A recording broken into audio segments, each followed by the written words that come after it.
Yes, Canada, despite what some people try to tell you or the information they try to convey that twists and distorts things so that you believe that you don't have freedom of speech in Canada, well, I brought up and I put in front of me the Canadian Charter of Rights and Freedoms. Now, of course, being someone that understands objectively what government is and writing something on a piece of paper or parchment, obviously, same with the U.S. Constitution or any other constitution of any country. Of course, it can be completely misconstrued, and because there are human beings that interpret it, judges, of course they can deny you that, and because there are certain clauses in our charter, and we've seen it happen many times, right? Where judges, activist judges, and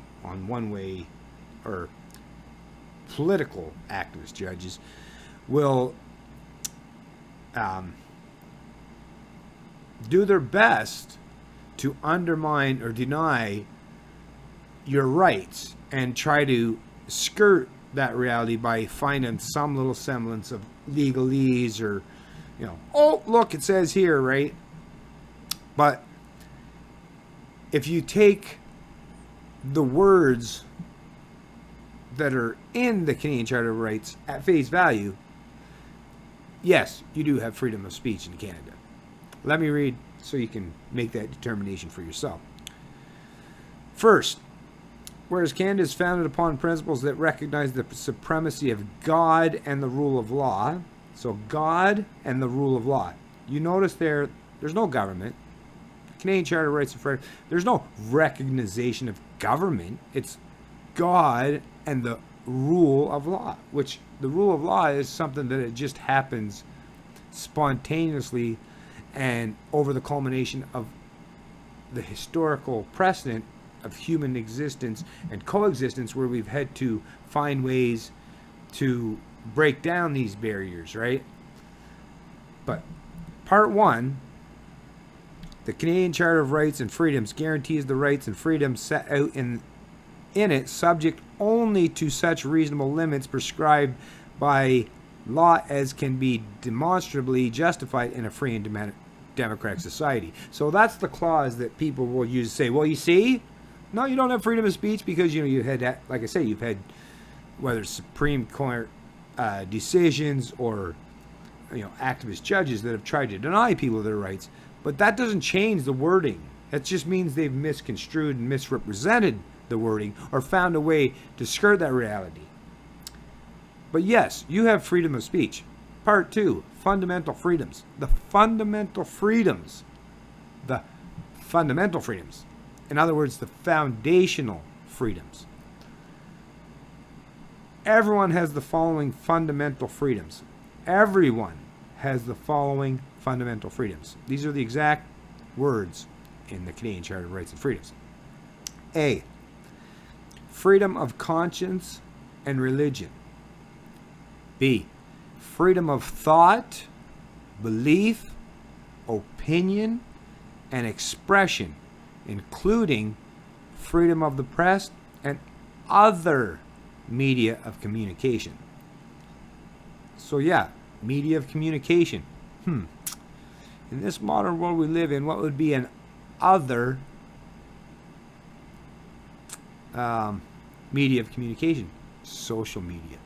So yeah, when you're on Facebook, Twitter, YouTube, any of these social media platforms, nothing has, you don't even have to reinvent the wheel here. The precedent's already been set and laid out in the Charter of Rights and Freedoms. That, and let me repeat that. B, freedom of thought, belief, opinion, and expression, including freedom of the press and other media communication. It's laid right out there. I mean, it's pretty simple. You take a kid, you can take a child of, in grade 1 or 2 or 3, and they can understand that pretty easily, right? So even if some of these activist judge or these Supreme Court decisions that have tried to deny that, in reality, they're the ones that are going against and infringing on the rights illegally and illegitimately. Because it's laid right out here, people. Just because a human being denies your rights doesn't mean that that human being gets to circumvent and overwrite the Charter of Rights. C, freedom of peaceful assembly. And D, freedom of association. So it still comes down to freedom of association. So you can choose, like that's the thing. You have the freedom to associate and be with whoever you choose to. There's no, and like I said, these are the guaranteed rights and freedoms. So these are the foundational, and the Canadian Charter of Rights is supposed to be the foundational document, the highest law of the land. Just because a judge misconstrues or misrepresents that reality does not change the underlying fundamental fact that, yes, you do have a right to freedom of speech. Now, you can get into other aspects of law, or whether it's, defamation or hate speech or soliciting violence towards another person. Yes, but once again, the threshold is always meant to be, the bar is always meant to be high. If you're trying to circumvent fundamental freedoms, that bar has to be set really high, right? Not down here, really high. So yes, Canada, I won't continue on it to read the rest of your rights. You should really take that upon yourself to read that particular document, even though, like I say, I recognize fully that yes, something written on a piece of paper is not going to guarantee anything. Not going to do it in Canada, not going to do it in the US, not going to do it in the UK, not going to do it anywhere in the world, on the planet. But the premise, the base premise is at least there. So when they try to deny you your rights, at least, most people should at least if you understand your rights, you'll understand when they're being infringed.